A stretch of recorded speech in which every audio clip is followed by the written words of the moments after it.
You also have to think about his values. You know, you can help people shape their values. When you have conversation based on the values of your organization, people are going to start to live it. We struggle in our country for values, and we say it. Even our parents say it. I don't know who is responsible. But I remember in my first job, my father, she was late then. My father was late. My mother actually traveled to Lagos. And 4 a.m. she woke me up and she said something to me. I never forget that. There are 2 things that you're going to do. This is your first job. I was barely 21. When you go to the company, make sure that whatever belongs to the company is left for the company. And for you to make success, it's only God, because we don't know anyone. That means you need to work harder than everyone else there and be more productive to make success.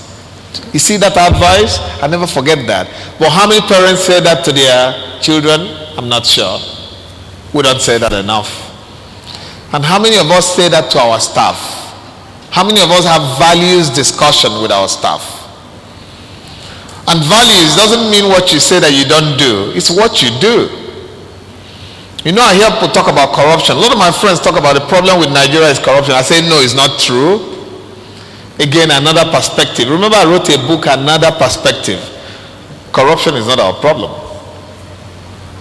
Our issue is incompetence, mediocrity, avarice. It's not corruption. Anywhere in the world that you keep money on the table, people are going to steal it. Anywhere in the world.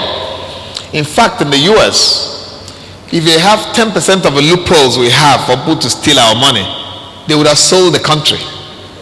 In the US, people steal money and go and buy an island. They buy an island and run away from US and drop their passport. Some Americans are actually living in Cuba. You know why? They committed fraud and ran to Cuba. And they're hiding, so they don't want these relations being open. You need to have values discussion with your staff, even when you're recruiting people. Have that conversation. The values of this organization are the following: empathy, meaning that we're going to care about how the other person feels. Is that what you want to do? The values of this organization include relationship, meaning that we're going to build relationship with community. Do you like to build relationship? When you start having that conversation, people start to internalize it. We don't have values conversation in our homes. We don't have it in our offices. Start having that in your company. But first, you need to have a set of values. Remember, I spoke about visioning, missioning, values. On finance, the reason the small trader, I had a story this morning.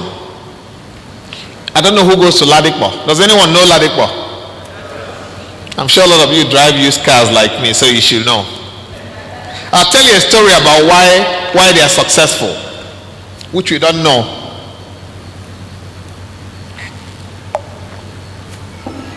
They told me about a guy. He normally brings stuff to me. He sells clips. This thing they used to clip engine. They use it to hold the engine when you fix a new used engine. That's all he sells. And then wiper. So my friend was telling me that he was with him on Saturday. He was talking about that they haven't completed his house. In a way, I said, who is that? Jude. That one that comes. When he greets me, he almost lies down. I didn't know that he has probably 10,000 naira. Because he brings the stuff to me. If any of my friends need stuff, I'll link him up. So I called him on my way here. I said, Jude, I understand you're even building a house. Like you act like a poor man, but you're very rich, but you're even bigger than me. He said, I came to Lagos. I actually borrowed the transport money. But I was very clear. I first of all looked out for what are those things that people are going to need a lot that nobody wants to sell. Nobody likes to sell wiper. Wiper. Looks funny. They hawk it on the street. So the guy brings in the original. He's the only guy who brings in original wiper there. The original. The other ones are all fake. So he said, when I bring it, I sell it for whatever price. Any price. I just sell it whatever price. Because when you see an original wiper, if you've had problem with your wiper when it's raining so heavy, if you see original and then you buy a fake one, that makes it worse. If you see original one, you pay 20,000. That's all the guy sells. The reason these guys are smart is that they know how to build a business from the scratch. So they like to start small and finish big. They start business with 1,000 naira, but they act so much that it's as if it's a million. So they can get credit from you that you cannot get. And the other thing they do, they're very humble. This guy was building a house, but he comes to me in tattered trouser. So I like him. I think I'm helping him. My assumption is that this guy he's a poor man. I'm helping him. Apparently, he's richer than me. He is. I didn't know he imports the items. I thought he was selling it for people. He now opened up to me today. Say, "Oh, God, I just try. Sometimes too. I'm like, hang on. I just don't." And that's what we all need to learn from these guys. So they also do what you call internship. We call it internship, big name, but they are the masters of that. Then his younger brother just came out of secondary school. He takes him in. The younger brother is learning that trade. And the guy learns it for 5 years, 10 years. Are you going to ever compete with this guy and beat him? No way, you can't. You know what he does? When he trains somebody, he sends one to Kano. He trains another one, he sent him to Aba. Trains another one to Jos, another one to Ibadan. In 20 years, he told me that he will have a network in all the 36 states. This guy is too smart. He is too smart. He stopped at class 2. But he understands business better than me. He understands people.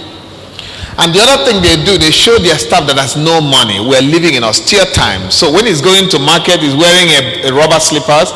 The staff is wearing the same. You cannot tell your staff we're struggling. We need to cut. I don't know whether you guys seen some of our governors. They haven't paid salary. In fact, one of them is traveling around with his new wife everywhere. He's in the US now as I speak. He was seen at a wedding with 11 people. Hang on, but you told me there's no money. So it's a problem. That's why we don't believe them. But they believe Jude, because Jude comes out to say there's no money. He eats 100 naira breakfast. You cannot say there's no money and you send your kids to the higher school. That's very important to think about. So when you have those values, you got to live them.